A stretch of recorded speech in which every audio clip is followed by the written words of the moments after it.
Hello all. ఈరోజు ముక్కోటి ఏకాదశి కదా, అందరికీ ముక్కోటి ఏకాదశి శుభాకాంక్షలు. ఈరోజు అందరికీ ఆ వైకుంఠ ద్వారం నుండి ఆ శ్రీవారిని దర్శించుకోవాలని ఎంతో ఆశపడుతూ ఉంటారు.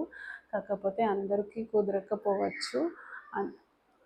గుడికి వెళ్ళి దర్శనం చేసుకుంటేనే కాదు, ఇలా కథలు విన్నా ఆయనని ఇంట్లో ఉండి స్మరించినా కూడా ఎంతో పుణ్యమే. అందుకని ఈ రోజున ఆయన స్మరిస్తూ ఈ కథ చెప్తున్నాను. ముక్కోటి ఏకాదశి అసలు ఎందుకు జరుపుకుంటారు, ఆ పేరు ఎలా వచ్చిందో చెప్తాను. వైకుంఠ ఏకాదశి విశిష్టత. సూర్యుడు ఉత్తరాన మారే ముందు వచ్చే శుద్ధ ఏకాదశిని వైకుంఠ ఏకాదశి లేదా ముక్కోటి ఏకాదశి అంటారు. ఈ రోజున వైకుంఠ వాకిళ్ళు తెరుచుకుని ఉంటాయని వైష్ణవాలయాల్లో గల ఉత్తర ద్వారం వద్ద భక్తులు తెల్లవారుజామునే వేచి ఉంటారు. ముక్కోటి రోజున మహావిష్ణువు గరుడ వాహనం మీద 3 కోట్ల దేవతలతో భూలోకానికి దిగివచ్చి భక్తులకు దర్శనమిస్తాడు కనుక దీనిని ముక్కోటి ఏకాదశి అనే పేరు వచ్చిందంటారు. ఈ ఒక్క ఏకాదశి 3 కోట్ల ఏకాదశులతో సమానమని చెప్తూ ఉంటారు.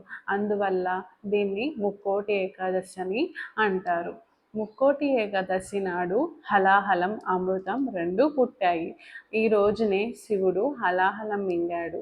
సూర్యుడు ధనుస్సు రాశిలో ప్రవేశించిన అనంతరం మకరం సంక్రమణం వరకు జరిగి మార్గళి మధ్య ముక్కోటి ఏకాదశి వస్తుందని చెప్తారు.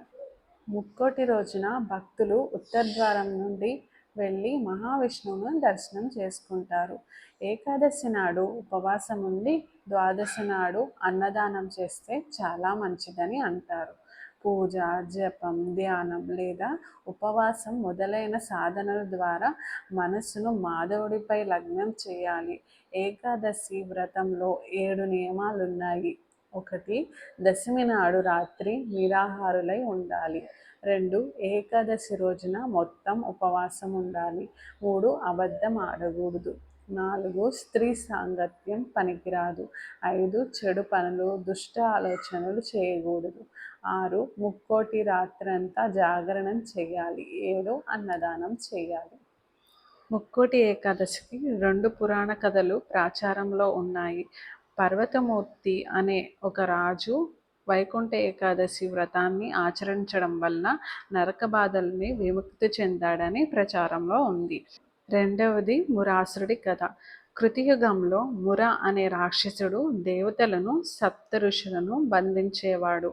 దేవతలను తమ గోడు విష్ణుమూర్తికి విన్నపించారు, రక్షించమని ప్రార్థించారు. విష్ణువు మురాసురుని దండెత్తి మొదట రాక్షస సైన్యాన్ని సంహరించాడు. కానీ మురాసురుడు మాత్రం తప్పించుకుని వెళ్ళి సాగర గర్భంలో దాక్కున్నారు. మురాసురుని బయటకు రప్పించే ఉపాయాన్ని విష్ణువు ఆలోచించి ఒక గుహలోకి వెళ్ళాడు.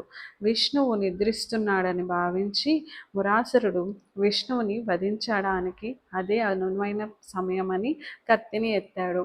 అంతే, మహాలక్ష్మి దుర్గా రూపంలో అక్కడ ప్రత్యక్షమై మురాసురుని సంహరించింది. విష్ణువు లేచి ఆమెకు మెచ్చుకొని ఆమెకు ఏకాదశి అనే బిరుదునిచ్చాడు. అప్పటి నుంచి ఏకాదశి వ్రతం ప్రాచుర్యం పొందింది. ఇది నేను ఎన్నో కథల్లో అంటే చాలా చూశాను. ఇది అందరికీ అర్థమయ్యేలాగా, నేను చదవగలిగేలాగా ఉందని ఇది ఎంచుకున్నాను. ఈరోజు ఏకాదశి కాబట్టి అందరూ గుడికి వెళ్తారు నాకు తెలుసు, కానీ జాగ్రత్తగా వెళ్ళిరండి. ఎందుకంటే ఈరోజు చాలా తొక్కిసలాట జరుగుతుంది. అది మెయిన్గా తిరుపతి, ఆయన ఉన్న ఫేమస్ టెంపుల్స్ అన్నీ చాలా రష్గా ఉంటాయి. పిల్లలతో వెళ్ళే వాళ్ళు చాలా జాగ్రత్తగా ఉండండి. Thank you so much for watching. మీరంతా బాగుండాలని ఆ విష్ణుమూర్తిని మనస్ఫూర్తిగా కోరుకుంటున్నాను. Thank you so much for watching the video. Please like and share the video and subscribe to my channel.